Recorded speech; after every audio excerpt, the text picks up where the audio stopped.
অনেকেই উচ্ছে খেতে পছন্দ করে না, কিন্তু এভাবে একবার রান্না করে দেখুন, আশা করি ছোট বড় সবাই আনন্দ করেই খাবে।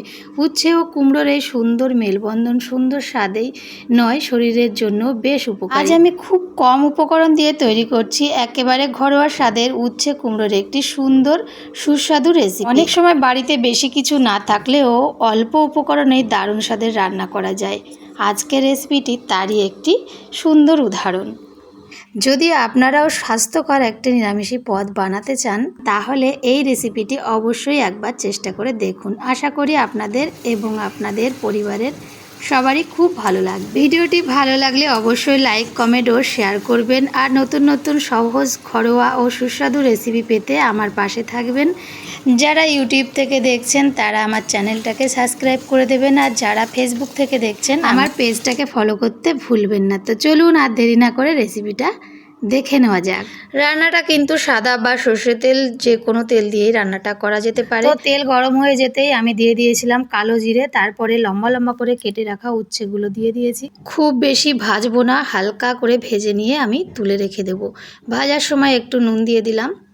আর একদিকে আমি ভাত বসিয়ে দিয়েছি, ভাতটাও প্রায় হয়ে এসেছে। আর এখানে আমি কুমড়ো কেটে ধুয়ে নিয়েছি। বেশি বড় বড় সাইজের করে কিন্তু কাটবো না, মিডিয়াম সাইজের ডুমো ডুমো করে কুমড়ো কেটে নিয়েছি। আর এখানে আমি রান্না করছি মাংসর সাথে এরকম একটা তেঁতোর পদ থাকলে কিন্তু খুবই ভালো লাগে। তো উচ্ছে ভাজা হয়ে গেছে, আমি তুলে নিলাম। ওই তেলের মধ্যে আরও একটু তেল দিয়ে আমি এখন ভেঙে রাখা বড়িগুলো ভেজে তুলে নেব। তো বড়ি ভাজা হয়ে গেছে, আমি তুলে নিলাম। আরও কিছুটা তেল দিয়ে আমি একটা কাঁচা লঙ্কা ফোড়ন দিয়ে দেব। এবার আমি দিয়ে দিলাম কেটে রাখা কুমড়ো।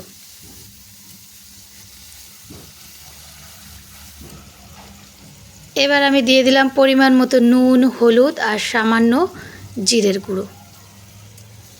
ব্যাস, এই হলো আমার মশলা। 2-1 মিনিটের মতো কুমড়োটা ভাজা করে নিয়েই আমি দিয়ে দিলাম উপর থেকে ভেজে রাখা উচ্ছে। এবার আমি কিছুক্ষণ ঢাকা দিয়ে রেখে দেব। ব্যাস, রান্না কিন্তু আমার প্রায় কমপ্লিট।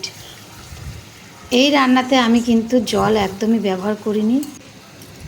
একটু চেখে দেখলাম নুন কম হয়েছে, তো সামান্য নুন আবার দিয়ে দিচ্ছি।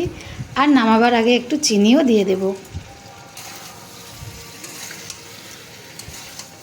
এবার আমি দিয়ে দেব ভেজে রাখা বড়ি।